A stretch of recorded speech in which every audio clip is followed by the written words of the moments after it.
kitaaba hanga kee beeku iyyuu gabbaaftee eebbisiiftee hanga kee beeytaati. Hanga nya Damteeti moo kitaaba kana gartee ku barreessitu wantoota akka isan waan si mudate gartee akka nama biraa mudanneef barnoota akka ta'uuf immoo namni wayii akkasitti sagalee wayii na ergisee wanni naan jee kitaabichi akkasitti waan barreeffame. sagantaa san dura ilaalchatti gartee laalu turtee fi immoo sagantaa booda gidee keessa tokkuma Barreessaa ilmaa akkan jaamu barbaadu sababni isaa kitaaba barreessuudhaaf wantoota garaagaraa nama barbaachisa. mee kitaaba kana keessaa mata dureen agartee akka ilma keessaa abbaan ilma tokko kophaatti keessatti dhiyaatu hedduu qabutti haaressitu wal. Mata dureen kun mata duree akka malee naa ta'edha. Mata dureelee xixiqqaa isa jala jirantu jira. Waca alaa xixiqqaa dhaggeeffachuurra waca keessa keetii guddoo yoo dhaggeeffattee irratti wayyaadha. Agartee hanga qaybee kana booda immoo ifee kajuu itti aanamoo nama qaybee kajuu itti aanamoo akkam jiru. Saba Oromootu miidiyaaleen jiran muraasa qofa. Akka baay'ina uummata kanaatiin miidiyaan hedduutu nu barbaachisa.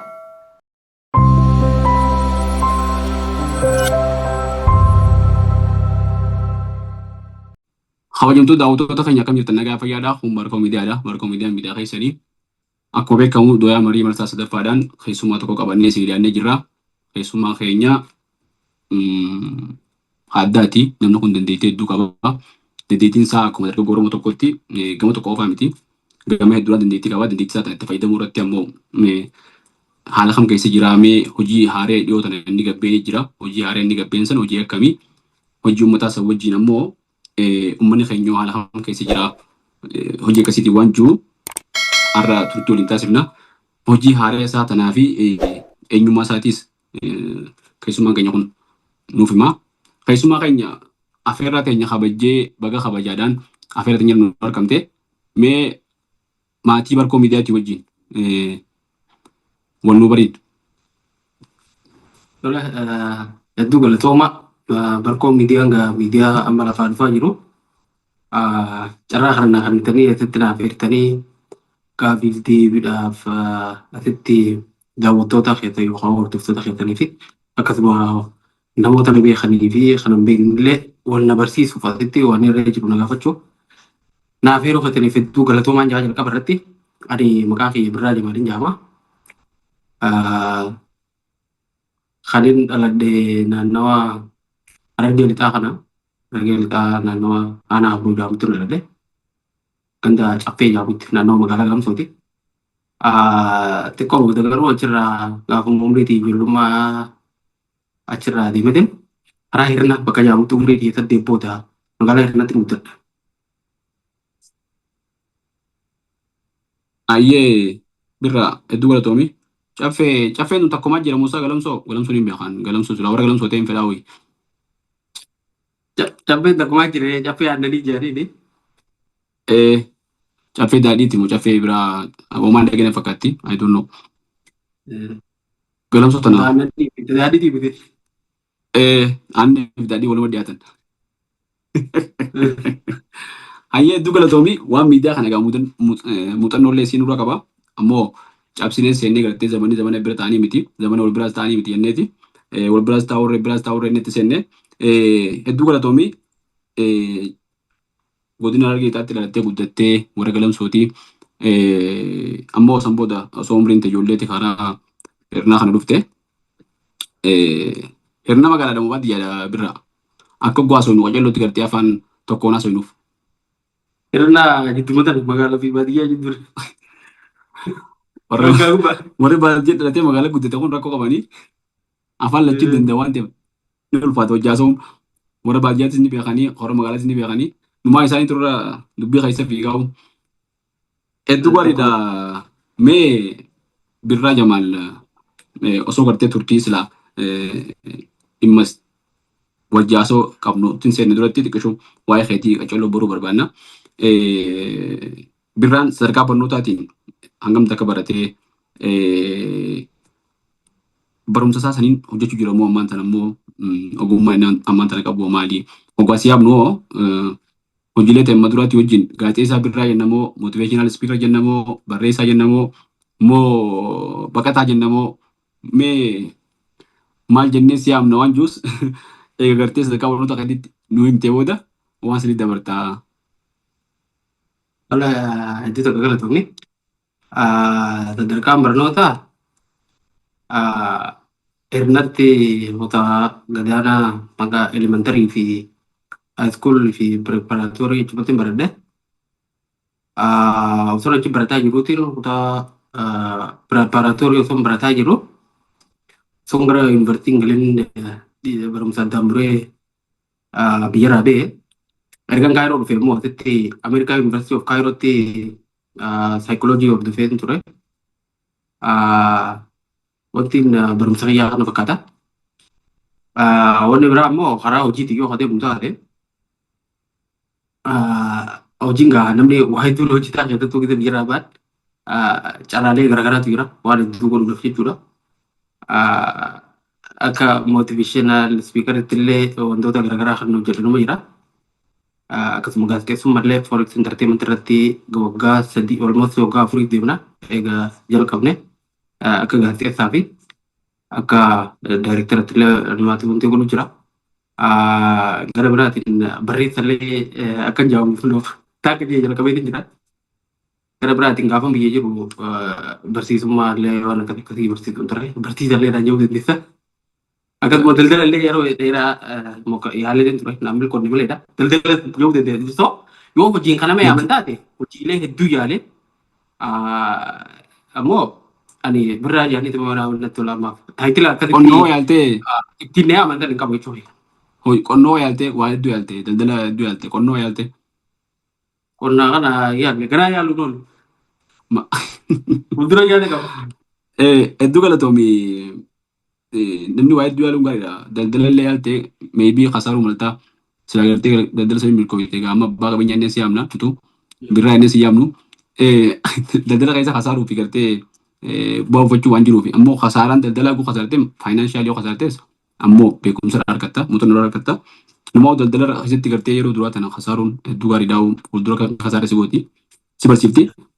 Namni amma ogummaa si hojjaa sokonaa osirraa waa buru jira waa hedduu yaalu tokko namni gartee keessaafuu biyya baqaatti namni baqate hedduu waa hedduu yaalu tokko barbaachisaadha. Barumsa illee gartee rakkoo si mudate kana dhiifteeti. Rakkoon Oromoo gaa maaltu biyya si baasii yoo si gaafa deeman tana wooma gartee OBS na fakkaata yoon gaafachuuf gaafadde malee deebisan gartee ol fakkaata na fakkaata. Haa ta'u wanni takka takka immoo osoo gartee hojii ta'e ammaan sana haala hin dabrin inspirationiin kee hedduu waan inspire na godha. Afaan Oromootiin hedduun jiran na fakkaate wanni kun mo'anaatu hordofni ta'uun beeku hedduun argu keemmoo hedduu ilaalamallee hedduu gartee tiktok faratti beekamaadha. Wanni akka haaftuuleen gartee qabxilee bareedu dhaloota barsiiftu yeroo kanatti namni dhaloota barsiisuu dhiisee yeroo itti gartee dhaloonni gama badiitti waan hin taane namni mootifeet godhu ati immoo ooma sirrii gartee waan dhaloonni irraa baratu mootifeet goota. Hedduun natti tolee hojiin addaa immoo forexitan.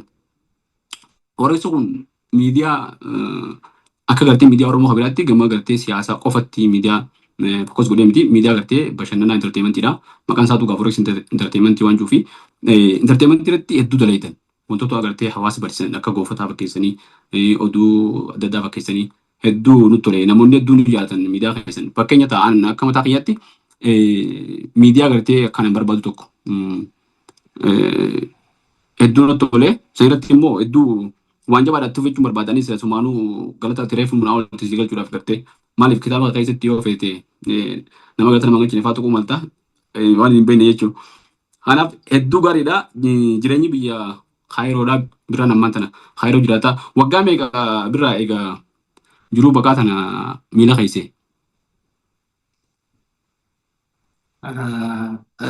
Hedduu dheeradha. Almost gara waggaa 10 ni ta'a. I think Maarchi dhufu kana waggaa 10. Okay. Hedduu gaariidha jireenyi dhiirti biyyaan qabdu jenni biyya dheete hunda biyya si godhatte dhiirti. Kaayiroon ammoo olmoos biyyuma ta'eeti amata 10 keenyan biyya ta'eeti waan gaariidha. Mee karaa sagantaa teenya ijoo gartee haraan tana waan safeerratti gudeemnu dhiyeenya kana kitaaba mata dureen isaa hanga kee beekiju gartee yoo namaan tana siin jees waan bira gorsa taati ati naan jettu gorsa taati kitaaba hanga kee beeku iyyuu gabbaaftee eebbisiiftee hanga kee ni beeytaati. Hanga kiyya hanga tokko naman beeka. Hanga ifii kana beekanii bitanii beekta.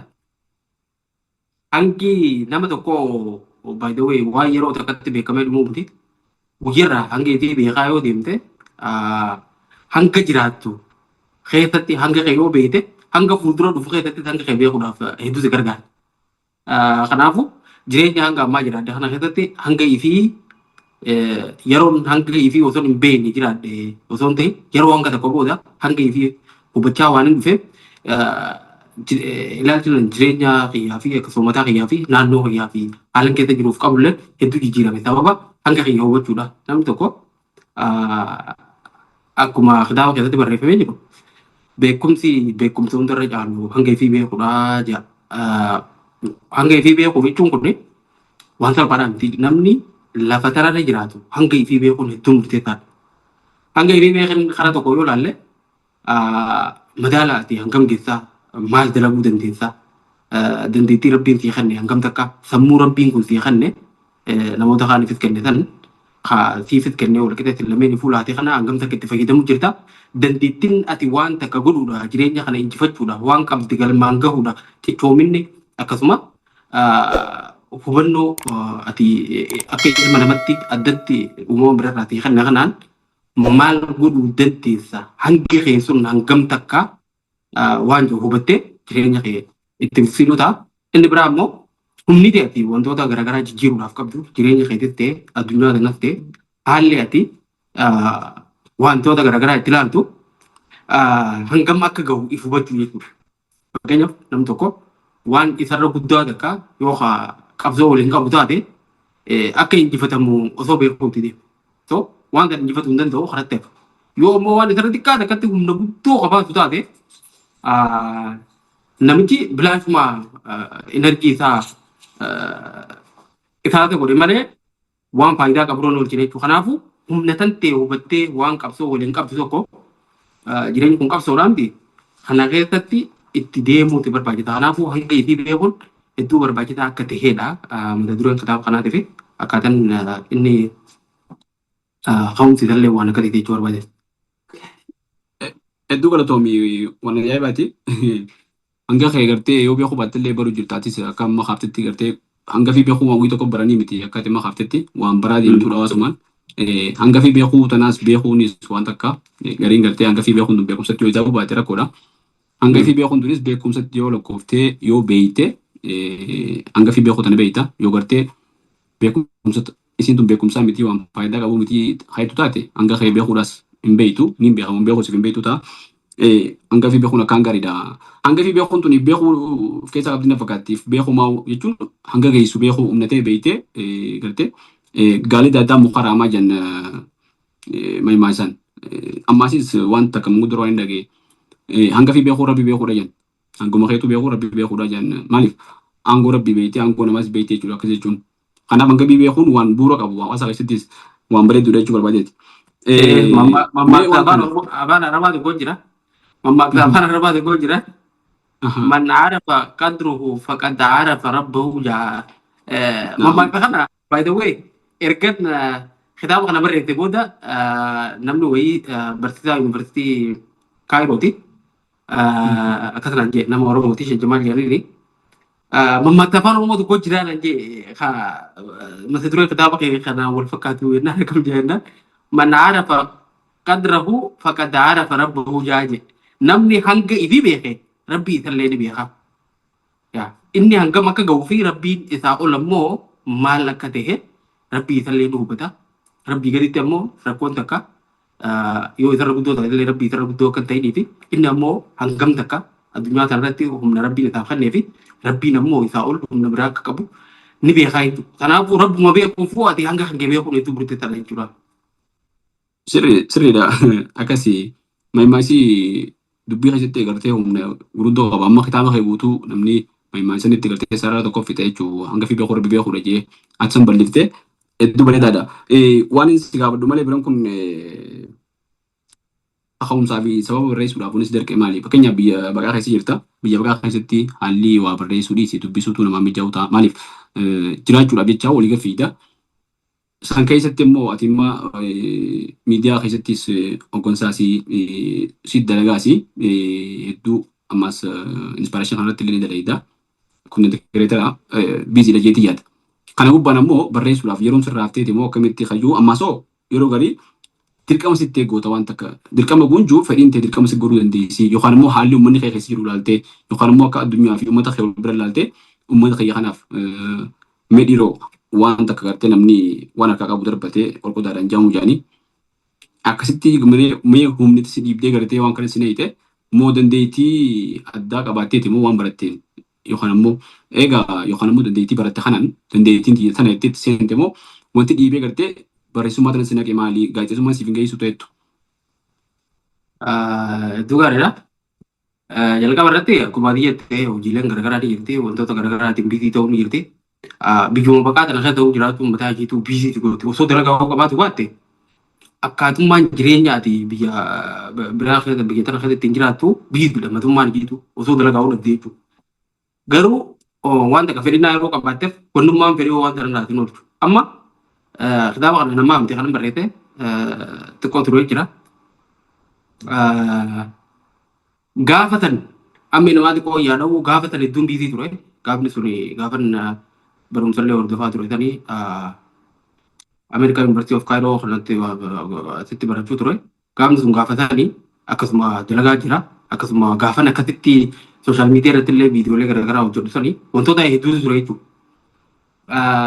Yeroo sanitti fedhinnaa waan takkaa yeroo qabaatte yeroo illee yoo dhabdillee haala jiru mijeessiteetuma waan gootu san goota malee yeroon hanga sunda si dhorkuu hin dandeessu waan fedhinnaa kee qabdu jechuudha. Amma fakkeenyaaf guyyaa yoo iskeejula godhattee yeroo teessirratti itti fayyadamte guyyaa tokko keessatti wantoota hedduu hojjechuu dandeessu. Keessattuu fedhinnaa waa barreessuu akkasii qabannaan dura beektaa waan barreessuu kana sammuu keessatti barreessita. Ergasii qalamaa fi xalayaa irratti gabuufta qalama keetiin. Jalqaba gaafa keessattuu kitaaba sammuu akkanaa kana barreessuudhaaf dura sammuu ta'e keessatti ilaalchi ati wantootaaf qabdu jijjiiramuu fi haalli ati keessa jirtu ifin hanga feetuu biizii taate sammuun bakka san jiraachuudha. Waan barreessuu deemte kanarratti xiyyeeffannaa waan agartuu fi waan dhageessuu fi waan barreessuu kun seenaa namarraa nama gaafattee barreessitu waan hin ta'in jecha waan sammuu keessatti jiru ta'e akkaataa itti waa hubatte kitaabota garaagaraa kan dubbifteerra haala jireenyaa kan agarturra gara dhaloonni kun deemaa jiruu fi addunyaan eessaa akka jirtuu fi nuti eessaa akka jiru wantoota akkana kanaa kan waan barreessitu jecha haala biizii keessa jirtu kana fakkeenyaaf hojii waa hojjechaa jiraachuun dhimmoota garaagaraatiin biizii taatu kana keessatti illee sammuu ta'e keessatti wantoota ati walitti qabattuutu jira. Gaafa ammoo mana galtee xalayaa fi qalama kee gaafa fudhattee wantootuma sammuu keessatti walitti qabaman kana barreessita. Ammoo fedhinnaa waa barreessuu tokko ta'e keessatti jenna wannummaan fedhii waan tanarraa si oolchuu hin danda'u. Wanni kun akka wantiiti waan tokko hoggaa jalqabdee amala keessatti waan tokko kun jalqabee dafeetuma waan tokko wanti kun fedha. Ilmaa kitaaba kanarratti hin harkifadhee waan akkan waan hin eegale dafee fixuu barbaadetti yeroo dheeraa irraa fudhate. Kanumaan biizii ture saniin wal dandeessee barreessee jechuudha kiyya. Fedhinnaan ammoo akkuma ati jette sanii si dirqisiiftee waan takka akka ani xumurte goote. Hedduu gaariidha. Fedhinnummaan dhiibeetti naqee jechuun nama waa hubatuu fi nama wal ilaalu hedduu gaariidha. Anis kan hin barbaade kanuma. Mee gosaa fi qabiyyee fi faayidaa kitaabni kun uummataaf ni qaba hedduu gabaabsiiti. Kitaabni kun gosa kitaaba fakkeenyaaf kitaaba seenaa jira, kitaaba fikshinii jira, asoosamaa, kitaaba gartee baayogiraafii jira namni waa'ee wanta barreessu, kitaaba biraa immoo barnoota fakkeenyaaf saayinsii barreessanii jira, teekinooloojii jira, kitaaba adda addaa jira. Kitaaba kana keessaa kitaabni kee gosa akkamii qabiyyee fi faayidaan kitaabni kun gartee dubbiftootaaf qabu waan akkamii gaggabaabsite jechuudha. Qabiyyee asirratti himtee gaa kitaaba akka namni dubbisne hin goonu qabiyyeen kitaabaa akka namni dubbisuuf haaftii qabxii takka kanaa haafte jechuudha. Dhugaadha. Kitaabichi kitaaba xiinsammuuti. Waa'ee akka ilmi namaa akkamitti jireenya isaa kana jijjiiruu akka danda'u keessattuu dargaggoota irratti xiyyeeffata. Akkamitti mataa isaatii fi naannoo isaatii fi biyyaa fi addunyaa kanaaf namni tokko faayidaa qabaatee jiramee akka jiraatu walumaa galatti kan irratti xiyyeeffatu. Kitaabichi boqonnaa 8 qaba. Boqonnaan 8 mata dureelee jajjabduu if jalaa immoo mata dureelee xixiqqoo hedduu qabuun kan barreeffamedha. Akkaataan inni itti barreeffamu akkaataa haala salphaadhaan namni hundinuu hubachuu danda'u. Amma fakkeenyaaf barruu namni tokko tokko amma kitaaba jajjabaa barreessitoota gurguddaan barreeffamu garaalle akkaataa dhaloonni ammaa kun fakkeenyaaf jechoota namni hin hubanne fa'aa haalli itti barreeffame xiqqoo wantiidhaan kitaaba akkasii dubbisuun hin fedhaniif garuu haala salphaa namni hundi amma fakkeenyaaf nama hedduu nama naamti sooshaal miidiyaa irratti waggaa waa barreessanii fi waggaa wanti godhan akkaataa namni itti waa barreessu zaman ammaa kana hedduu salphataa dhufeeti jechoota salphaadhaan akkaataa dargaggoonni yeroo ammaa afaan isaan dubbataniin akkasitti bifatanii kan barreeffamedha. Sababni isaa namni hundi dubbisee hubatuu qabaa jee waan yaadufin akkuma amma naafati haasaa jiru kanatti jechoota salphaa kanaan kan barreeffamedha. Qabiyyeeleen isaa qabiyyeelee jajjabduudha if keessaa qaba. Walumaa galatti ammoo kitaabichi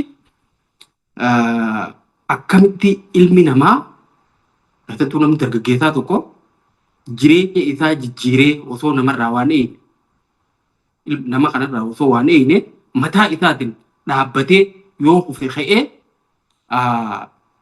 namarraa osoo waan eeynetti bakka barbaade san gahuu akkamitti akka danda'u kan tilmaamu kitaabni.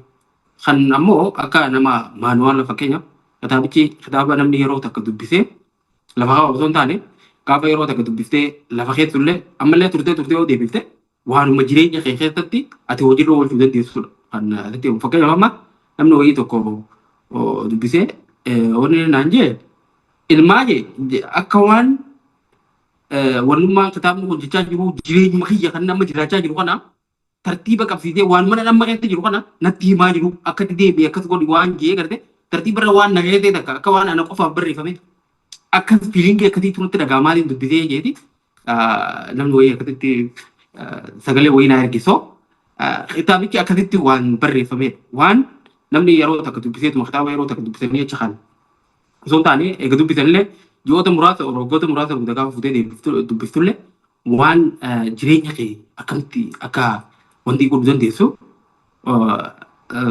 si godhuudha jechuudha. Fakkeenyaaf ammaani kitaaba kana kan jalqabe 2023dha. 2023 jechuudha. Gaafa sanii barreeffate xumura akkuma ga'een sababa garaagaraatiin danda'abe 2024 immoo gaafan xumuru amma jidduun dhiiseetiin ture. Jidduun maxxansuuf ka'u kana gaafan deebi'ee keessa deebi'u kitaabichi anumaa sarpiraayiz godhu. So akka waan namni biraa barreessee akkasittiin wanti ijee dubbisee ajaa'ibatti ta'eetiin kitaabichi hanga sadarkaa sanatti hawwataan jechuudha. Hanga anumaan abbaa barreessa kanaanuu irraa turee gaafan deebi'u wanti na godhutti. So kitaabichi hedduu barbaachisaadha. Kitaaba keessattuu dargaggoonni hundi argatanii yoo dubbisan hedduu nama fayyadu waan yaadudha. Ammas gaafan kitaaba kana barreessu namni kitaaba kana barreessu dubbisu nama akka mijaamee kitaaba sirriitti itti yaadamee barreeffamedha. Eenyutu dubbisuu danda'a? Gaafa dubbise immoo namni maalirraa fayyadamuu danda'a? Haalli ammaan tan nuti keessa jirru waan kana hunda kaalkuleet godhameet barreeffama.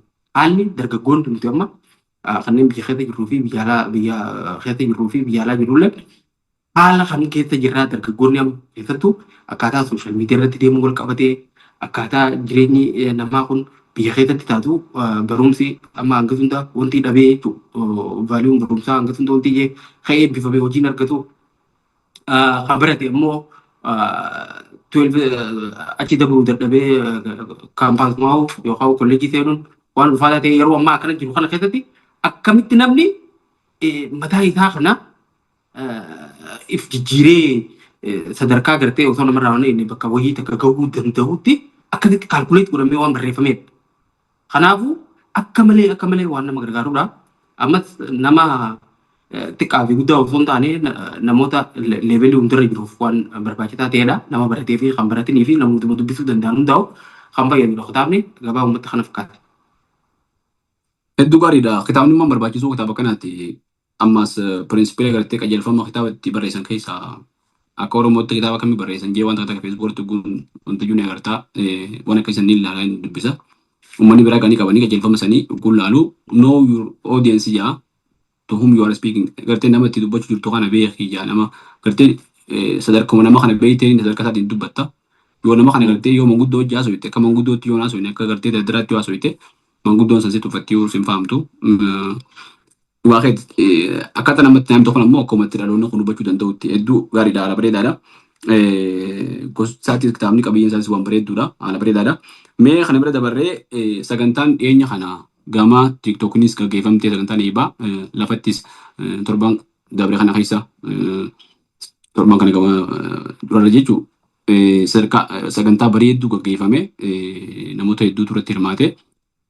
Sagantaa san mee akka turerraa xiqqishuu sagantaan san amma waan Oromoo tana yeroo hedduu barreessuudhaa fi kun maxxansuu namatti ulfaata waan hogbaruu tana namni utubuu irratti xiqqishuu gama keenyaan gama akka uummataatti rakkoon waan kana baruudhaan iyyuutti na fakkaatti. Maaliif sinni dabran keessi cunqurfamaa waan turreef namni kun guuga biroomaa deemu namni ifumaafu akka gartee uummata manis raasanitti gartee uummata Muusaadhaa akka gartee namoota isaan bilisoomsuudhaaf qabsaa'uttuu garagaleessan haala sanfaan namoota waan keenya kana hin beeknu sagantaan eebaa ta'eetun ammoo waan san hanga kiyyatti xiqqoo fooyyaan abdiin fakkaatti. Mee sagantaan eebaa sun akkam ture qindeeffama siitii fi wanni sagantaa sanii akkam ture sanboota ammoo miirri kee sagantaa san duraatii fi miirri kee sagantaa booda akkamii ilaalcha gartee hogbarruu Oromootii qabdu ilaalcha uummata Oromootii qabdu kun wanni gartee jijjiiramni jirti sagantaa duraa fi sagantaa booda waan jirutti jalqaba irratti immoo sagantaa irra nuti tuyite sanboota immoo jijjiirama gartee sagantaa san sirriitti fiddee moo finnee waan jiruun barbaada. Dhugaadha. Sagantaan eebbaa akkuma ati jettee takka tiktok irra goone lama irratti asitti goone sagantaan eebbaa jalqaba irratti tiktok irratti goone suni waan haaraa gara sooshaal miidiyaatiin namni waan akkanaa kana waan siriyeetti waan kun nagarii qabu kana hanga sunda sooshaal miidiyaa irratti hin mul'atu keessattuu tiktok irratti yeroo jalqabaatiif waan kana achirratti goone akka nama yeroo jalqabaa waan kana godhetti milkaa'ina bareedaadhaan itti itti gammade garuu warri koree fi namoonni waan kana waliin qindeessinee achirra wanti jennee gammachuu irraan qabatte sababni ilaalcha akkamtu jira beekta fakkeenyaaf nama tokko hummaa takka achirra qabatee hin dhufin dhaloota kanaaf waan akkanaatiin harkaa qabajee achirra hin dhufin akkaataan isaan itti achirratti nama geema taphatu sappoortii godhanii fi namni gammachuudhaan qeebaluu fi namni baay'inaan dhufee achitti ilaalu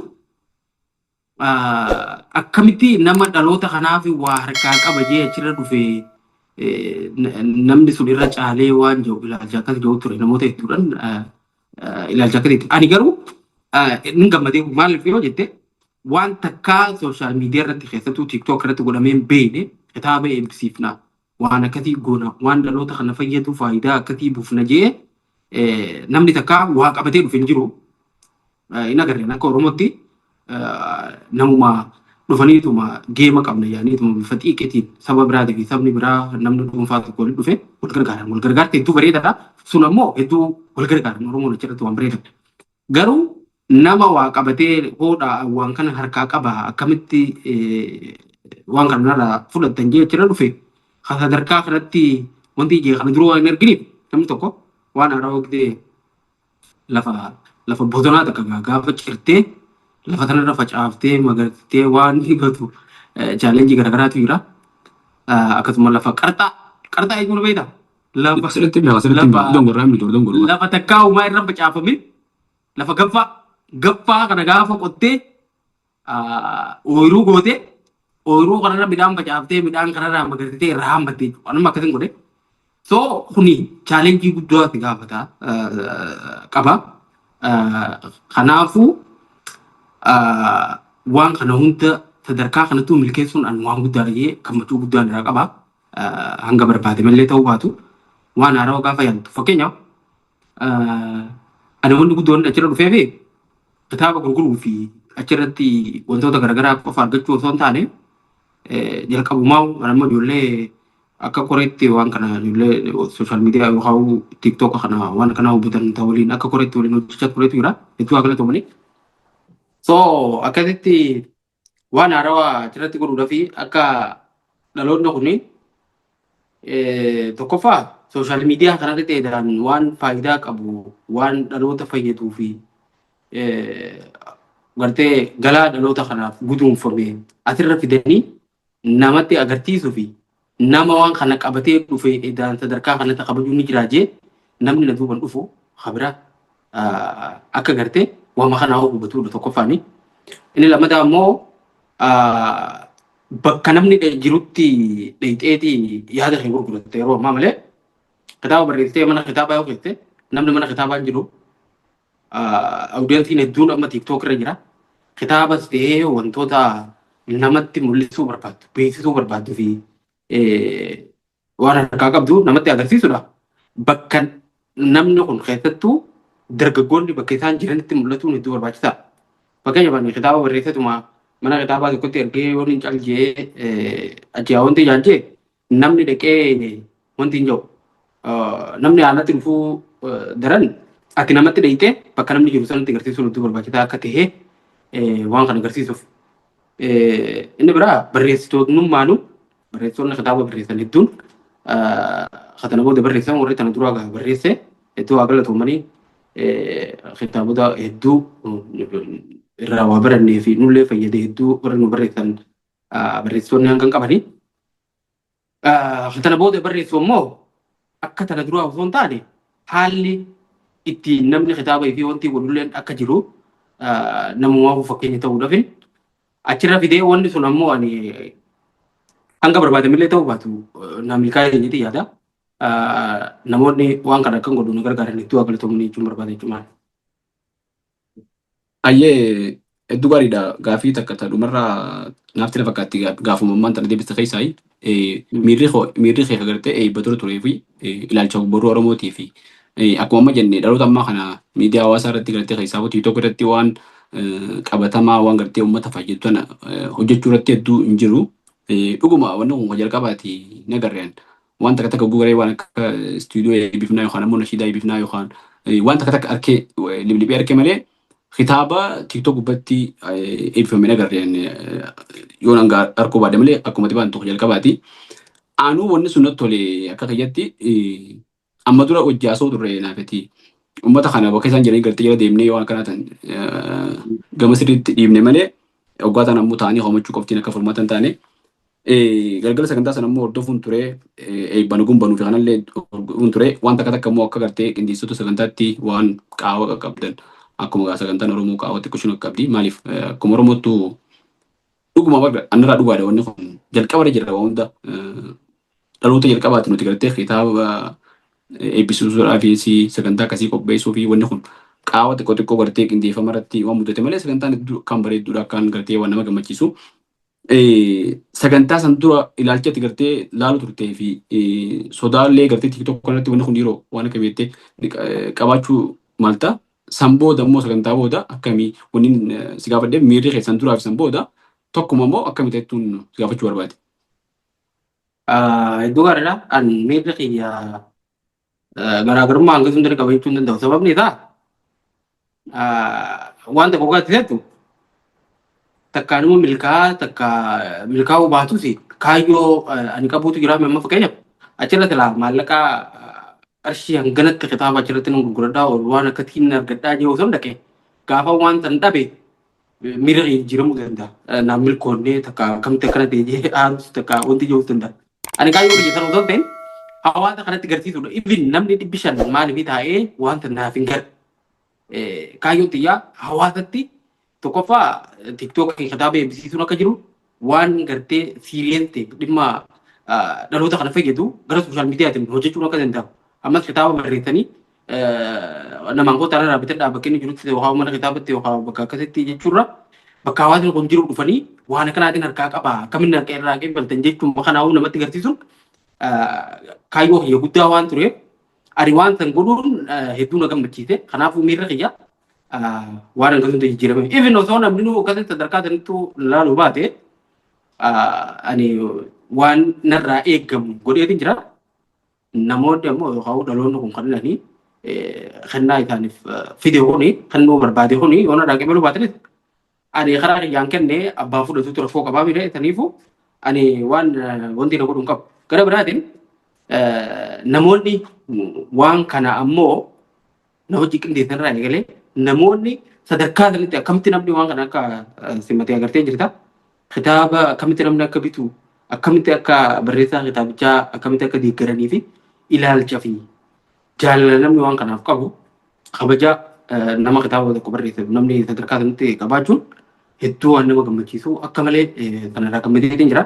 Gara biraatiin ammoo hawaasa kiyyaa kan baqataa kaayiroo keessa wajjin jirru eebba isaan asitti guyyaan asitti wanti goone akka ajaa'ibatti eebba bareedu eebba kitaaba sadarkaa ajaa'ibatti sargii dubbaara fakkaatu goone hedduu akka na gammachiise ani gammachuu guddoo irraa qaba miirra kiyyaa gara saniin hedduu natti tolee jira jechuu barbaadete kitaaba barreessuun yeroo jalqabaa amma gaafa eebba duraa fi eebba booda qofa osoo hin ta'in gaafa barreessitu osoo hin ta'in kitaabni gaafa maxxansitu hedduu siifachiisa. Innumaa hanganaa kitaabumaan barreessu hanga sadarkaa jirti yeroo maxxansaa keessattuu gaafa anatiin jiraa miti biyyatti maxxanfamee kitaabni akka malee irra gadhee ispoonsara barbaaddee dhabuu jira haala itti maxxansitu kana jira haala namoota gurraachisuudhaaf wantoota garaagaraa haati mudatuu jira.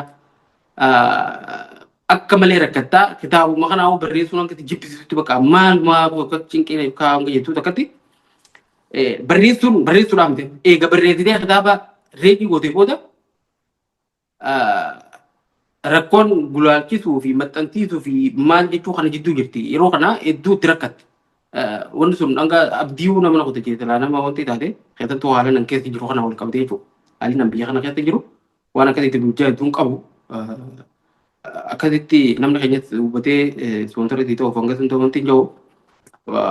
Faayinaalii namoonni illee na gargaaranii wantoota garaagaraa argadde akkasitti naa milkaa'e miira sanii fi haammaa hoggana laale immoo garaagarummaa guddaa qaba. Gaafa sanitti hanga sadarkaa kitaabuma kanaa akkuma maxxanfamu gartee akkuma ta'e haa ta'u jetteetuma waan mugootu takka yoo kaa'u waan milkaa'u fedhu adiisu waan jettu takka hanga sadarkaa akkasitti yaadurra geessa yeroo sanitti ammarra dhugaa dhaabbattee yeroo san yaadatte immoo baguman waan san hunda keessa dabree hojjettee gammaddaa ammas. Hedduu gaariidha. Anis miira kanaatu ifumaaf nu dhagameefis gaafadhe hisaabuu yeroo tonatti kitaaba eebbisuudhaaf dhaloonni akkuma bantu dhaloonni gartee gama biraa jira. Dhaloonni gabbu'ee gartee gama olii kana hin jiru mudhii gadi gabbu'ee dhaloota kana keessatti immoo waan mudhii olii gartee waan sammuudhaa tana haasa'uun eebbisuun dhiyeessuun hedduu ulfaataadha. Garuu waan ajaa'ibsitti ta'u guyyaa san hedduun ajaa'ibsifadhan. Ammaati nama 500 illee taa'ee osoo na daawwatee naaf gaheetti. Nama 500 jechuun sagantaa lafarratti guutuutu sagantaa eebba kitaaba sooressa yaara abbaa gadaa fakkeenyaaf nama homa takka nama 800 hanga homaati kanaaf irree galmi san guutamee olmooti nama homaa fi 200 akka inni ta'a galmi guddaadha. Sagantaa lafarra godhamtu sagantaa guddoo sagantaa hoteela intarnaashinaal godhamtee sagantaa gartee ministeeronni argamee namoonni guddaan hedduu irratti argame. Hayyootaa fi gartee namoonni silaa gartee seenaa qabanii fi qabsaa'onni hedduun sagantaan sun nama lakkoofsa namaa yoo ilaalte nama hangana si hime kan sagantaa teetiratti immoo ilaaluun ture kuma lamaa olii yeroo deemuu ture san kuma 900 yeroo duree galuu kuma lamaa ga'u maal jenne nama hedduu hordofuu ture. Akkana jechuun hedduu wanni kun innaawaa sagantaa gartee qaamaan godhan irra kanaatu irra hubannoo uuma jeetii yaada ergaa dabarsan kana maaliif namuutu miidiyaa hawaasaa keessaa fuutii tokko jira gama sirraan gartee bakka adda addaa ta'e namni hirmaachuu fi harkachuudhaas danda'a jechuu dhaamsuma dabruu hedduu natti tole sun amma fakkeenyaaf namni argame hedduu gaadha jeetii yaada jechuu maaliif qabatama lafarra jiru wajjin gulaalle. Tanaafin anis miirina dhagahame sagantaa san boodaaf san dura haamilee takka gartee dhalootaaf karaa bante akka yaada kiyyaatti xurree bante gartee oopshinii nama gartee oopshinii dhabee kitaaba nama hedduutu kitaaba qabanii beekta namoota hedduutu kitaabni ni jira namu nama barreessa garuu as baasuudhaaf gartee leechalloo fi abdii faa dhabee waan akka matiitti kan gartee karaan itti cufamee harka martee kataa'u jira waan galmaatii fi waan gartee maxxansaatii maal dhabee garuu karaan ati deemte kun hedduu karaa bareedaa gartee dhalootaaf furmaata ta'u. Fakkeenyaaf kitaaba callee jettee ni beektaa amma sagantaan sila har'a ture guyyaa kana ture sagantaan guyyaa sabtii kanatti Janaarii 3 ture kalakkosoora Awurooppaa garuu sagantaan sana haalan beekneen haqamtee danqamtee heddummaa lafaatti sani beektaa hedduutti dhagahame. osoo gartee filannoon biraa karaa gartee as deemtu kanaan deemamu taate baasiillee xiqqaattee maaliif karaa miidiyaa hawaasaa waan taateef baasiillee xiqqaattee milkiinsi gudatte jechuudha. Kanaaf karaa itti dhufte san karaa bareedaadhaan fidde jeetiin fudhadhan. Wanni innis gaafa deemu miira kee waan sanii fi qabxii laaftuu laalamuu qabduu miti jechuudha. Uummata keenya keessatti jijjiiramuu mudate wanni kun seenaa dalagdee. Wattiidha malee hoggaa bar kompeer goonu malee amma fakkeenyaaf TikTok irratti sagantaan takka illee osoo hin jiraatin akkanumatti nama dhufee nama kuma kudha wayii hanga kuma digdama akkasitti dhufan. Sagantaa kana ati amma nama kuma lama kuma agartee ta'a malee kuma jaha kuma torba akkas ture yeroo takka sababa guyyaa sana rakkoon garaagaraa uumamtee namoonni ajandaa biraa uumaniiti ajandaa akkasii fedhaa namni waan siiriyeetii akkasirra dhimma biraa achirra ture sanni jecha achirra dhaqan malee namni kuma jaha kuma torba akkas ture nu biraa namni akkasitti walaalle guddaa garuu sagantaalee biraatiin hoggaa wal cinaa qabnu fakkeenyaaf waanuma amma sagantaa guyyaa sana achi turte san namaatu akkana akkana ta'e yookaan nama tokkotu sammuun dhukkubdee yaadni achi deema. Nama kun kudha wayii faatu achi ture waan jaamu kan ijoollee iskiriinshit godhee natti ergaa turte. So sagantaalee akkanaatiin gidi wal bira qabnutti qaadha malee akka nama kitaaba eebbisuutti beeki dhugummaan gahaadhaa olii waan guddaa kuma jaha kuma torba yeroo takkatti daawwate jechuuf waan salphaadhaan miti guddaadha. Naam sanii fi anis akka dinqisiifadhe hedduu an dandeettii san gartee sumaan dhufeen jeetiin siifiin kun waan sanitti gartee dandeettii maaliif waan kanaa tan abdatteetuma waan amma tiiktook irra wayii taajii abdadde ittiin seedu dhaloota feesbuukaatti dhibeeta akkasumatti gartee warra dhaabbatee hafe nuti tiiktook irra dhufuu dadhabne. Saniifin tiiktook irra inni ajaa'ibsiifte sagantaa keessa nu gaggeeffamtu hedduu karaa bantee jechuun turree bante. Mee gama xumuraatti deemnaa kitaaba kee firii meeqa maxxansitee meeqaatu irraa gurguramee meeqaatu gartee hafee namoonni gartee qaamaan harti koppiin arganne yoo haalli mijaa'e karaa gartee weebsaayitii irraa argatan ni jira ta'ettuun si gaafachuu barbaade. Kitaabni maxxansi duraa kuma lamaa fi akkasitu maxxansi duraa bahee kan dhume biyya keessatti raabsamee jechuudha. Maxxansi lammadaa bahu jira. I think guyyaa lamaa fi akkana keessatti ni baha. Gara biraatiin immoo kitaabni wal ga'uu dhiiti. Magaaluma takka takka tanuma naannoo keenya tanuma namni natti dhidhiyaatu fuudhee rarraabsuu danda'e qofa wal ga'e malee magaalota Oromiyaa biraan geenye kitaabni akka malee barbaadama. Namoota hedduutu gaafatu jira. Godinaalee Oromiyaa jiran hunda irratti raabsuudhaaf karooratu jira. Akkasitti sadarkaa koree dhaabnee itti wal mari'atu jira. Kitaabni bakka hunda waliin wal ga'a. Ammaaf ammoo hin geenye naannooma keenya bakka inni itti dhaadhadhee fi naannooma jireenya agartee wanti ijoo kana keessatti namummaan namni kun hoggaa raabsitu nama jalqaba ijoollumaa walitti dhiyaatu ijoollee wajjin baranne ijoollee wajjin wanti jennuu fi nama walitti dhiyaannutu fuudhee rarraabsee hanga itti dhume kitaaba duraan sodaanneeti ani waan biyya keessa jirreef bakka hedduu gahuu hin danda'u yookaan akkatti fudhatama qabaatee hin teene ammas muuxannoolee namoota na dura kitaaba barreessan irraa kan fudhadhu. Kitaabni hedduu akka ta'e natti himaa turanii hanga tunta fudhatama yookaan kitaabni kun gurguramee dhumuu hin danda'u waan jiru wanti jaani. Namoota ammoo hoggaa ilaallu kitaabni wal gahuu dhiisi inuu bakkuma waa xiqqumatti dhumee hanga itti wal hin geenye. Maxxansa lammaffaan amma bahaa jira kan bakka hunda akka wal gahuu godhaa jira. Gara biraatiin ammoo kanneen biyya biraa jiraatan kanneen haard koppii barbaadan ergaa fi jira.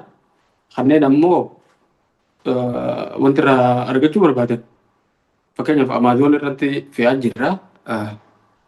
Guyyaa lamaa sadii keessatti Amaazoon irraa argachuu danda'anii biyya keessatti illee appilikeeshinii qopheessinee namni appilikeeshina sanarraa bitatee akka dubbisuu danda'u haala mijeessaa jira. Fakkeenyaaf namni kitaaba harkaa harkatti bakka hunda waliin gahuu waan ulfaatu jecha namni tokko bakkuma jiru taa'ee e-birrii fi teelebirriidhaan kitaabicha bitatee akka dubbisuu danda'u soofti koppii isaa appilikeeshina isaa qophaa'aa jira. Akkasuma kanneen ammoo kitaaba haard koppii isaa qabannee dubbisuu dandeenyaan bakka isaan jiran hundatti addunyaa kana keessatti bakka fedhe yoo jiraatan taate erguudhaaf qophii xumuraa jirra. Hanga ammatti illee biyyoota garaagaraa biyyoota akka Ameerikaa, Dubaay, Suudii fi biyyoota garaagaraa erguutti jira. kanneen bakka biratti barbaadan yoo jiraatan isaan qabuudhaaf qophiidha. Wanni jiru kana biyya keessa immoo godinaalee garaagaraa kan gahiitu jira. Amma fakkeenyaaf kitaaba bakka hedduun irraan gaafataa jiran godina akka Jimmaa akkasuma Baalee fi Arsii keessattuu Amboo ammas Shawaa keessa Amboo akkasuma Wallaggallee biyyoota adda addaa ibin hanga Mooyyaalee gahutti kitaabuma gaafataa jiranii walloo hunda nu argachaa jirti wallani kitaabni bakka hundatti barbaadamaa jira. Akkaataa itti waliin geenyu immoo ani gaawwaniin biyya keessa hin jirreef ijoollee biyya keessa jirtu wajjin wal mari'ataa jira. Bakka hundi akka gahu abdiin qabaa nama kitaaba kana dubbisuu barbaade hunda biraan haala danda'amuun gahuudhaaf tattaaffii godhaa jira. Warabbiyye. Inshallah hedduu gaariidha. Amma mekaanizimiin gartee dubbisaa baatee fiduu jirtu illee hedduu natti tolee katima kaaftee fakkeenyaaf appilikeeshinaan fiduu uummanni biraa deemee jiran dura fagaatanii jiranii audio buukuu fiduu dura fakkeenyaaf sagaleedhaan fiduu hundaa Amazon irratti weebsaayitii irra fe'uudha. Maaliif zamanni dijitaala keessa jirra bara dijitaalaati wanti gartee lafa deddeemaa jirtu ammoo kitaabni kan seenaa hojjete baabajitutti ji'a tokko qabuunneen se'u koppiin 2,000 gurguramee dhumu jechuun it's just amazing hin jiru kitaaba Oromoo keessatti hin garreen yoo jiraate namni biraa gartee hafidu kana naannaan jiru malee kitaaba Oromoo keessatti 2,000 kitaabni 2,000 baatee takka keessa dhumee garree yoo gartee kitaaba biraa kitaaba gama mootummaatiin faa deemu dirqamaan gartee raabsamee gurguramu taate malee kitaaba akka gartee malasraayii faayaan kitaaba akkasii yoo taate malee kitaaba namni dhuunfaadhaa barreessee keessaa buu dargaggoon akka gadi barreessee koppiin 2,000 gurguramee dhume hin agarre kun seenaadha. By the way, baatii tokko osoo hin ta'in guyyaa 10 keessa Desembar 20 booda karaa fi jalqabde. Fayyaan adda baay'ee takka gaditti gartee guyyaa 17 osoo hin geenyetti akkana ta'umsa waan ajaa'ibaati waan addaati hedduun dinqisiifadhee akkaataan itti deemu jiru. Moora immoo wanni waan kana gargaare akkaataa piroomooshinii dalagamu jiru. Namni miidiyaa kana ammaan itti fayyadamu beekudha namni keenya hedduun silkii osoo harkaa qabu bilbilaas ni qaba intarneetaas ni qaba kitaabaas akka qaba waa hunda osoo harkaa qabu akkaataa itti piroomoot godhu wallaalee ta'anii hedduu ulfaataadha. Wanni kun beeytee wanni hin beekne nama beektu wanta akka piroomoot godhuudhaaf akkaataa beekuu qabdi. Namoota qofa beekuu miti namoonni illee gartee hedduus fayyadanii garuu immoo itti fayyadamuu irratti qabeenya qabdu yoo itti hin fayyadamne uumaa faayidaan qabu jechuudha. Kanaaf akkaataa bareedaa haala bareedaan deemu jira kitaabni fuuldurallee gartee kitaabni kun akka gama onlaayinaatiin dhufu appilikeeshinaanis amaazonis dhufu abdii qabna hedduu bareedaadha. Mee kitaabni kun siif akkuma ilmaati ilmaa mata kureen dalteellee jennee gartee maqaa itti baasuu dandeenya. Ilmaan gartee hunda walumatti jaalatanii ilma keetirraa immoo amala isaa yookaan immoo waan tokko irraa jaalattu jiran fakkaata. Mee kitaaba kana keessaa paartiin yookaan immoo mata dureen wanti tokko haguu dubbistu akkuma maree feetutti ifiifuu haaresitti gartee yeroo hundaa'u hedduu si dinqisiisu gartee akka ilma keessaa abbaan ilma tokko kophatti keessatti dhiyaatu hedduu qabutti mata duree kitaaba kanaa keessaa hedduu gartee si dhiyaatu yookaan immoo si ibsu. Maaliif kitaabni kun deengadda gaafa eebbaa sana dubbattu namoonni si dhiyaatan akkaataa gartee akka simmiine fa'aa kitaaba kana keessatti harkattaa jettee waan kaaftee jira. Kanaafuu paartii tokko akka callotti feetu sababni feeteef ammoo kitaaba kana keessa maybe miidhamtee barreessee ta'a akkaan guyyaa sana gunda geeffadhu jetti bu'aa baay'ee hedduu waan dabalatee jecha akkuma dhugaattu namoonni diina keetii yeroo hedduu diinni reeffa godhan dhufu maaliif jennaan namni sin beekne diinni si ta'uu hin qabu sin beekuu waan ta'eef jechuudha. Namootuma si dhiyaatuutu waan hanga beekuu baatus si beeynaan diina ta'uu mala. Kanaaf miidhamteeti immoo paartii takka gartee keessaa kan jaalatu ammoo kitaaba kana gartee barreessitu wantoota akka isaan waan si mudate gartee akka nama biraa mudanneef barnoota akka ta'uuf immoo maaliif ta'ettu na qabattee paartii gartee irra jaalatu sanillee waliin riileet gootee mee waan kana akka nu ibsitu barbaade. Paartiin ati jettu kunillee nama jira. Akkuma jirutti nama kanarra wantoota hedduutu gaa maaliif wanni karaa nuti jechuu hin dandeessu. Wanti nuti sanarraa barattee wanni si mudatu ilmaa si jabeessuuf akka dhufetti hubattee bira dabruutu bareedaadha. Wanni kanaan wal qabatu illee ni jira boqonnaa guutuutu jira. Kana osoo hin ta'in ilmaan kana daran natti toluu fi even gaafan barreessullee sirriitti na gammachiisaa wanti godhee fi eegasiillee yeroo irra deebi'ee dubbisee sirriitti almaa'uu na wanti godhu boqonnaa ja'a I think wanti ja'a dinqisiifannaa ofirraa fayyadamu dinqisiifannaa keetirraa fayyadamiidha. Namni tokko waan dinqisiifatarraa fayyadamuudha qaba. Namni ati dinqisiifattu yookaan wanni ati dinqisiifattu tokko hallayyaatti buusuu hin qabu. Sababa waan jaalattu, waan dinqisiifattuu fi waan hordoftu hallayyaa bu'uu akka hin qabne. Fakkeenyaaf karaa lamaan ilaaluu dandeenya waan kanaan gara sooshaal miidiyaatiin namni hundi nama sooshaal miidiyaa kanatti dinqisiifatuu fi namoota isa dinqisiifatutu jira. Lafarratti ammoo fakkeenyaaf namni tokko nama sheekaa ta'uu danda'a, nama siyaasaa ta'uu danda'a, abbootii amantii garaagaraa ta'uu danda'a, nama gandaa, nama gosaa ta'uu danda'a, nama dinqisiifatuu fi nama jaalatu hordofuu qabaa miti. Fakkeenyaaf warra siyaasaa hordofuu taate siyaasaan barammaa nama dinqisiifatu qabda siyaasaa keessatti nama deeggatu nama hordoftu qabdaa miti.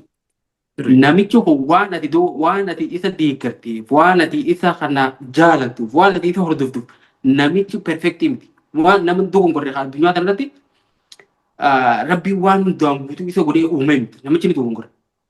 Yoo inni dogongorre isaa akka waan sirrii ta'etti amma fakkeenyaaf wanni siyaasaa biyya keenyatii fi wantoota garaagaraa dhaloota kanallee akka waan ilmaa nama ijaa gurra hin qabne sitti fakkeessu koomentiilee warra siyaasaa jala gaafa dhuftu wanni namichi barreessu yookaan dubbate sun osoo dogongora illee taate akka waan dogongorri isaa kun isa waan ta'e qofaaf sirrii namni biraa yoo dubbate bara dogongora wanni suni isa immoo gaafa inni dubbatu waan sirrii fakkaata. So namichi waan ati deeggarte qofaaf nama sirriitiin ammas waan ati deeggarre isaa jibbatu jecha yeroo hunda namichi dogongora yookaan badii balleessee jechuudha miti.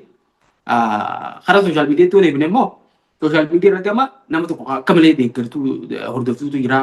Yeroo hunda ni dinqisiifattaa waan inni barreessu waan inni dubbatuu fi waan hunda ni hordoftaa sitti tola. Namichi kun sooshaal miidiyaa kanatti yoo inni nama arrabse inni sirruma jirti fakkaata. Yoo inni nama dhuunfaa tokko qeeqe ajandaa isa laallee wanti jedhe dubartoota fi manguddoo fi ganda yoo arrabsee fi gosa namaa wanti jedhe. So wanni jechuun barbaade mata dureen kun mata duree akka malee naa ta'edha. Mata dureelee xixiqqaa isa jala jirantu jira. Waca alaa xixiqqaa dhaggeeffachuurra waca keessa keetii guddaa ta'e yoo dhaggeeffatte irratti yoo yaada fakkeenyaaf namni hundi bakka deemtu namni wayii haasaa sooshaal miidiyaa kana ogaa ekspiriyoon goote namoonni dubbataa.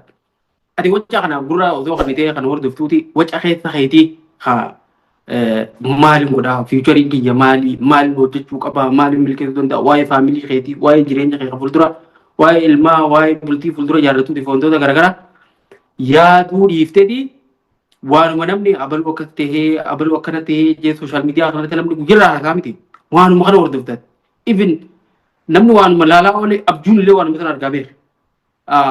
Yeroo hunda waan akkanaa kan hordofurra ifitti deebi'ee namni tokko waan dinqisiifatu miidhamu osoo hin taane waan dinqisiifaturraa fayyadamuu akka qabuu fi nama isan fayyadu waca isan fayyadu haasawuu isan fayyadu kan garaagaraa dhaggeeffatu osoo hin taane waan itti fayyadu qofa irratti akka xiyyeeffatu boqonnaa bal'aadhaa bal'inaan dhimma kanarratti maal godhu namni akka qabuu fi miidhaa waan kun qabuu fi akkamitti akka waan kana irraa baraaramuu akka dandeenyu mata duree kana jalatti kaa'amee jira. Mata dureen kun akka malee natti tola. Dhaloonni kun waan keessa jiru sirriitti waan ibsu waan ta'eef ammas karaa kanaan hedduu miidhamaa jirra waan ta'eef. Sirriidha wannummaan namoonni siyaasaatis namoonni gartee namoonni amantii beekamoonis irraa yeroo hedduu nama gorsan nama moodela godhattu nama dura ilaaltu nama si fayyadu ta'uu qaba. Nama gartee gorsuu isaarraa fayyadamtu akkaataa adeemsaa irraa fayyadamtu fakkeenyaaf nama tokko guu jaalatte uffata isaa hunda jaalatta akkaataa gartee waa hunda amala isaa hunda jaalatta amalli sana immoo waan si fayyadu ta'uu qabaa jedhanii gorsanii waan bareedu kaafte mata duree ajaa'ibaati kitaaba kana nu bira ga'uu dhabutti himtillee gartee xiqqoo haarasi qabaannullee ati baduma bakka bolummaa tanaaf irras yokotaa deemna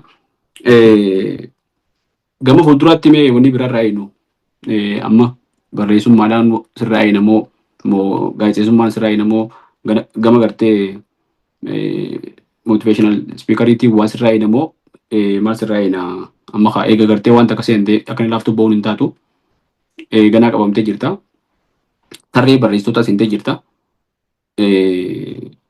feedbackii kitaaba irra kan namullee ilaaltee ammoo waan gartee silaa ammoo wanni kun kitaabni kun kitaaba siif jalqabaa fi dhumaa akka ta'u illee hin fedhu. Maaliif kitaaba tokko dura itti ilaalta hanga keetti barta katibaantu hanga kee kanatti ilaaltee yoo gartee kitaaba kanarratti ilaaltee namaas waan fayyu taate ammoo itti fufuu malta. Kanaaf gama kitaabaatiin kitaaba gartee hanga kee beekee kana booda immoo ifee kajuu itti aanamoo nama kee beekee kajuu itti aanamoo akkam juutti aana waan jirra naatu. Dhugaadha galatoomee adeemkee wanti maaliin itti fuftaa ka jetteefi kana durallee waan hin godhu jiru dhaabeetii miti kan waan tokko godhaa ture waan duraan hojjechaa ture ittiin waan biraa dabalaa akkasitti deemaa dhufe ammallee ilmaa yoon waan haaraa fide malee wantoota amma jalqabee kan inni harkaa qabu kana tokkollee hin dhiisu. Fakkeenyaaf viidiyoolee garaagaraa hojjechuu fi akkasuma gara forex entertainment illee akka gaazexeessatti wantoota hojjedhu hin dhiisu anillee ittuma fufa.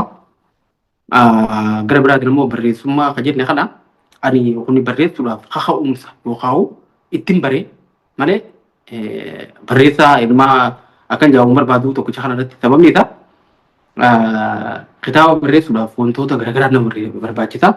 Wanta hunda asirratti baradheeti jira. Hubadheetiin kitaaba barreessuuf tokkoffaa maal akka nama barbaachisu. Egaa barreessite booda akkamitti akka maxxansitu akkamitti awudensii kee biraan akka gahuu qabduu fi bifa akkamiin akka walumaa galatti kitaaba jalqabaa kaaftee xumuraan akka geessu irratti bareetiin jira. Dogongora garaagaraatillee kan akka dogongora kan irraa baradheetu jira. Wantoota kana hunda sirreeffadhee hanqina ammaan tana ture kana sirreeffadhee jechuudha.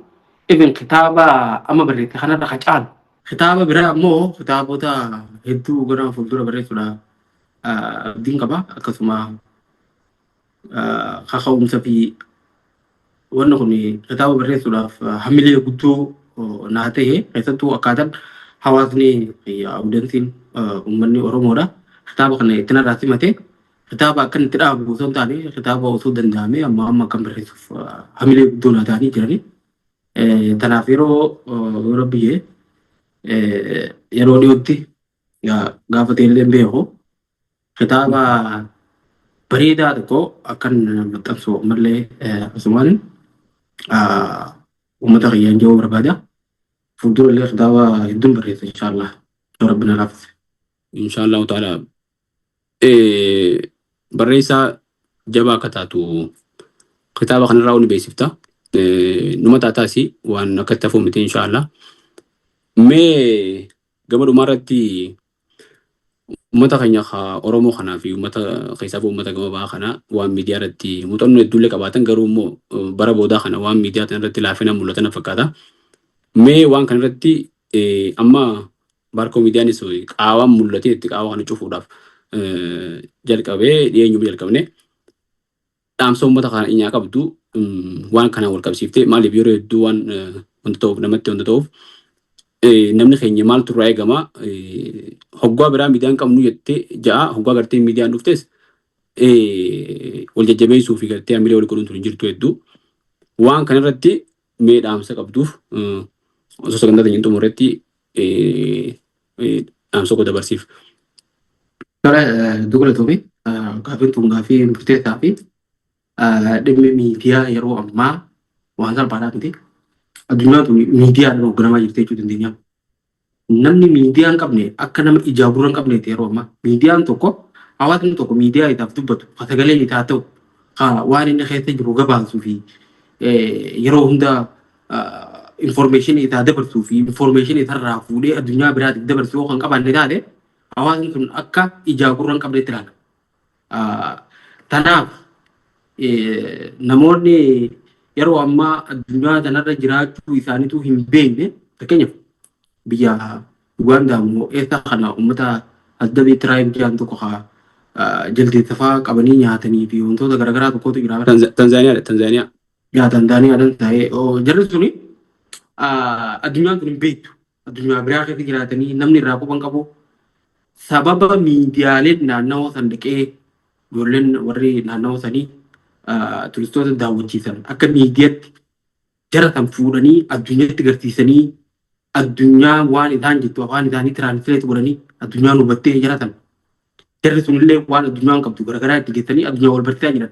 Jarri sun amma isaan illee addunyaa argan addunyaan ammoo addunyaa kanatti jarri feemasni yeroo ammaa isaan silaa miidiyaa fayyadamuu baatanii bakka kanatti uummata kan jalqaba uumamuu isaanirraa kaasee hanga dhumatti jarri sun addunyaa waliin argu addunyaa isaan gartuu addunyaallee waliin argan jechuudha. Jarri sun akkuma dhalatetti achuma bosona san keessatti dhumu. Sababa kana uummanni biraatis fakkeenyaaf uummanni tokko kan naannoo tokko jiraatu waan magaalaa jiraatuuf waan bobba'ee magaalaa irraa waa bitatee galu uummata saniin adda jechuu hin dandeenye. Sun uummanni gaaruma keessaa wanti jeetuma waan nyaatullee achi barbaaddata. Kun ammoo magaalaallee dhaqee achi kadee bu'oo taate uummanni miidhamuu isaanii namni isaan irraa dubbatu miidiyaan dhaqee waraabu rakkoo isaanii himu addunyaa waan akkasii keessa akka jirtu haa isaan gabaasuu fi isaan irraa fuudhee afaan isaaniitiin gara afaan biratti haa ta'u gara qaama dhimmi ilaalutti dabarsuuf yoo hin qabaanne uummata sanii gajjina jechuudha. Uummata gaara keessa galu sana bineensa nyaatu sanii sanirra hamoodha jechuudha. Uummata san turre caala jechuudha. Sababa kana miidiyaaleen amma fakkeenyaaf barkoo miidiyaan waan bareedaa eegalteeti rakkoo hawaasa keenya keessattuu hawaasa bahaa kana bira jiru baaftee bifa kanaan hawaasa kana bira rakkoo kanaatu jira. Waan kana kana itti yaadamuu qabaa jedhanii hawaasa kana fakkeenyaaf hawaasni namni tokko yeroo ammaa namni araddaa takka jiruu fi araddaa biraa jiru wal quban qaba. Miidiyaadhaan namni wal quba qabaachuu dandeenya. Miidiyaadhaan san qofa osoo hin taane ganda xiqqaa tokko keessa oduu jirtu addunyaa guutuutti garsiifte jechuudha. Gaafa jiru namni tokko firri nuu gaafa irraa du'e miilan nama ergite abaluu du'uu dhaqii itti himii jetteeti quba qabaachifte. Yeroo ammaa bilbilaan hin taa'ame bilbila bira dabre nama Yamanitti du'u Suudi Arabiyaatti du'u nama dooniidhaan Liibiyaa fi wanti yoo sababa miidiyaati barrachi miidiyaan fuudhee afaanota afaan biraatiin tiraansileettee namni fira keetii hundi achi keessatti akka du'e beekta. Yoo hundaayyoo mucaan keenya tokko akkuma beekti du'e dhabame intalti teenya takka eega baatee dhabamte yaaniituma duraa taate. Hanga sadarkaa nama dhuunfaa faamiliin du'aa fi jiruu isaa ittiin addaan baafattutti faayidaa qaba jechuudha kun. Rakkoon uummanni tokko naannoo tokkotti yoo beele bishaan dhugaatii dhaban hanqinni yaalaa fayyaa yoo jiraatu taate akkasuma daa'imni bobbee yoo baratu akka dadhabu taate hawaasatti garsiiftee mootummatti gabaaftee yoo mootummaatti illee ta'uu baatte hawaasa naannoo sanii kan diyaaspooraa kan qabeenya qabu hawaasa sana akka gargaaruuf faayidaa qabu. Ganda tokkotti yoo hanqinni jiraate laayibireerii bakka kana barbaachisaa wantoota akkanaatti barbaachisee ta'e kan ittiin furmaata ganda saniif ittiin barbaadu miidiyaadha malee afaan hin deemtee namatti tokko tokkotti himtee wanni ati tokko illee hin jiru. So dhaloota amma jiru kana ta'ee dhaloota nu booda dhufuuf miidiyaan akka malee barbaachisaadha. Rakkoo uummata saniiti dirreetti baata. Namni akka walii dirmatu kun lubbuun namaa akka baraaramtu. Hospitaalli baadiyyaa teenya fagoo jiraamti. Kanaan akka tolfamee haati takka sababa da'umsaa akka hin tuune karaan hojjetamuuf hospitaalli fi yookaan kennan fayyaa baadiyyaalee hunda akka wal ga'u narsii fi akkasuma wanti ekiteeshinii yaanii ijoolleen ganda keessa jirtuu fi wantoonni garaagaraa bakka kan akka dhaqqabanii tajaajila kannanii fi wantoota garaagaraa miidiyaaleen naannoo kan dhaqqabu. Kana godhuudhaaf ammoo miidiyaan tokkoo fi lama waan ga'uun hawaasa xiqqaa tokkoo miidiyaalee hedduudha barbaachisa. Miidiyaan hanguma heddummaatu sagaleen hawaasa sanii addunyaa hedduu irratti dhaga'amaa deemte. Kanaaf miidiyaalee akka barkoo miidiyaa kanaa kan amma lafaa dhufaa jiran kana deeggaruu hedduu barbaachisa. Namni miidiyaan hedduu humna qaba. Miidiyaalee xixiqqaa amma lafaa dhufan jajjabeessinee miidiyaa hin qabnu akkuma saba Oromootu miidiyaaleen jiran muraasa qofa akka baay'ina uummata kanaatiin miidiyaan hedduutu nu barbaachisa. Kanaaf ammoo miidiyaalee gurguddaa qofa eeguu osoo hin taane miidiyaa xixiqqaa akka barkoo miidiyaa kana uummanni jabeeffate sadarkaa miidiyaa guddatti ol guddisuudha qaba. Dhaamsa kiyyaa kana humna miidiyaa salphatti ilaalaa jechuun barbaadan warra viidiyoo kana daawwachaa jiran. Hedduu galatoomii wallaahi birraa anuu faayidaa miidiyaadha nama beekuuf hin iftaa bu'imtu hedduu haaree ta'e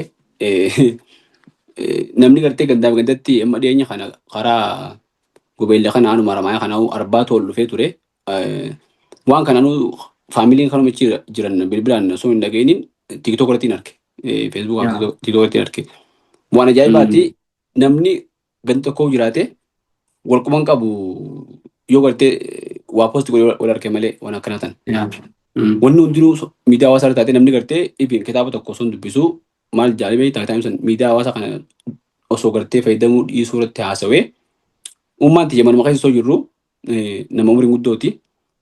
WhatsApp dubbattii jana yaamuuf osuma mana tokko keessa jirru. Bakka hojiitii fi wanni adda addaa kun imeelaa si seena. Akka duritti gartee dhaabarra waa maxxansuun haftee jirti. Dur dhaabarra waa maxxansan bakka hojiitti. Imeela godhan ammaan tana.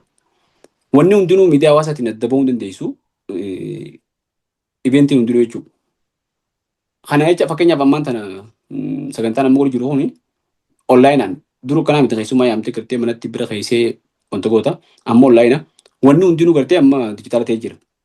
Yeroo kana keessatti uummanni keenya miidiyaadhaaf bakka guddaa qabaachuu qabanii miidiyaa kana gartee akka nama bira dhaabbatan dhaamsa dabarsuu keessatti hedduu galatoomii. Dhumarratti sagantaa teenye tana afeeraa tana kabajjee osoo miidiyaan kun gartee miidiyaa amma jalqabarra jiru amma jalqabuun jiru miidiyaa gartee amma dura xunchaan baasinii jettee hin tuffatin afeeraa teenya kabajjee kabajaadhaan nu harkamtee obsaan yeroo ta'e fudhattee yeroo dheertu tana turtii hojii taasisuu keetiif hedduu galatoomii maqaa gartee maatii Barkoo Miidiyaatii fi maatii Forexiitii fi uummata Oromoo hundaan hedduu galatoomiin sinjaa fuulduraas rabbiin siyaa milkeessuu gartee waan kana caalu nama hojjetu siyaa godhu nama uummataa siyaa godhu hedduu galatoomiin sinjaa yoo dhaamsa qabaattee dhumarratti dhaamsa uummata keenyaaf dabarsi. Dhaamsi kan marree fudhame kana miidiyaa keessan jabeeffadhaa ijoollee lafaa dhufaa jirtu miidiyaa hojjechuuf fedhinnaa qabdu sana wanni guddaan fedhinnaa qabaachuudha. Ammoo miidiyaa guddisanii sadarkaa barbaachisuun gahuuf fedhinnaan amma ijoollee nama dhufte tuni qabdu fakkeenyaaf Adamfaan warri Barkoo Miidiyaa jechuudha. Akkasuma miidiyaalee xixiqqaa kana hedduutu jira. Fedhinnaan qoftiin galmaan gahuu hin dandeessu. Hawaasni cinaa dhaabbatu qabaa faayinaansiyaalii gargaaruu danda'uu qabaa. Kan beekumsa qabu beekumsaan, infoormeeshina qabu infoormeeshinaan akkasuma kan yaada fi hubannoo miidiyaa qabu wantoota qabaniin namni hundi walitti dirmate miidiyaa godhuu qaban jaa. Dhumarratti ammoo hedduu tokko galatoomii tiimni Reetileen Adam tiimni Barkoo Miidiyaa hedduu tokko galatoomaa ulfaadha. Adatti naaf hirtanii afeerraa bareedaa kana gaaffii deebii bareedaa kan naa godhuu haasaniif hedduu tokko galatoomaa ulfaadha. Hojii bareedatti jirtanii jabaadha. Miidiyaa kanallee miidiyaa guddatee hawaasa isaa fayyadu kan hawaasa isaa bira dabree hawaasa biraatiif illee addunyaa fayyadu dubbii godhuun jaa galatoomii. Inshallah hedduu galatoomii hojjettoota daawwattoota keenya turtiin barreessaa kitaaba hanga keebeekii barreessaa gaazixeessaa motiveeshinaal spiikar dargaggoo Birraa Jamaal wajji taasifne kanaan raawwatamaa hedduu galatoomaadha. Hundi keessanuu warra sagantaa kana hordoftan kitaaba biraatis bakka jirutti karaa argachuu dandeessan hundaan barbaadaatii dubbisaa irraa fayyadamaa isiniin jaa. Gamanumaanuu Oromoon fooyya'insi amma agarsiisaa jirtu kun itti hafuu isiniin jaa. Hedduu galatoomaa isiniin jaa. Har'aaf asuma raawwannaa sagantaa biraatiin hanga walitti deebi'utti nagaan nu turaa. Hedduu galatoomaa.